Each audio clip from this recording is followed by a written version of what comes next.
বিপ্লবী ওয়ার্কার্স পার্টির সাধারণ সম্পাদক সাইফুল হক বলেছেন, হাসিনার চোখ দিয়ে বাংলাদেশকে দেখলে ভুল করবে ভারত। বাংলাদেশের বিশেষ দলের সাথে সম্পর্ক তৈরি না করে দেশের সাথে সম্পর্ক গড়ে তুলুন।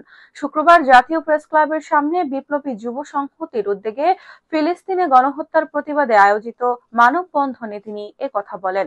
তিনি বলেন, ফ্যাসিবাদ জামানার মতো ভারত যদি বাংলাদেশকে ক্লায়েন্টেস্ট করতে চায়, যদি মনে করে বাংলাদেশ অনুগত রাষ্ট্র হিসেবে থাকবে, চেতনা থেকে বেরিয়ে আসতে হবে। হাসিনার চোখ দিয়ে বাংলাদেশকে দেখলে আপনারা ভুল করবেন।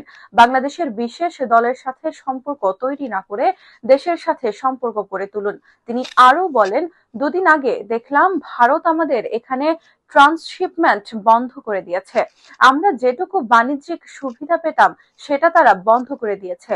আমরা এই ট্রান্সশিপমেন্ট দিয়ে নেপাল, ভুটানের মতো দেশে বাণিজ্যিক পণ্য রপ্তানি করতে পারতাম। এভাবে কোনো আন্তর্জাতিক চুক্তি এককভাবে ভারত বন্ধ করতে পারে না। ফিলিস্তিনে হত্যাযজ্ঞ নিয়ে তিনি বলেন, ফিলিস্তিনে এই গণহত্যা বিরুদ্ধে, এই জয়নবাদী হামলা আক্রমণের বিরুদ্ধে পুরো বাংলাদেশের মানুষ জেগে উঠেছে। আমাদের সরকারকে বলতে চাই, 2-3টা কাজ আপনারা করতে পারেন।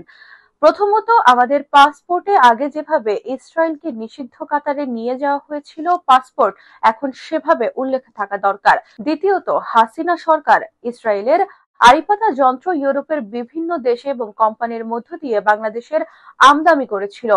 গত 15 বছর তারা আমাদের উপর গোয়েন্দাগিরি করতে গিয়ে ইসরায়েলে প্রযুক্তি ব্যবহার করেছে। যেভাবে এ সকল প্রযুক্তি আমদানি করা হয়েছে, এগুলো খোলামেলা দেশবাসীর কাছে প্রকাশ করে বন্ধ করতে হবে। এছাড়াও ইসরায়েলের পণ্য বয়কট করতে হবে।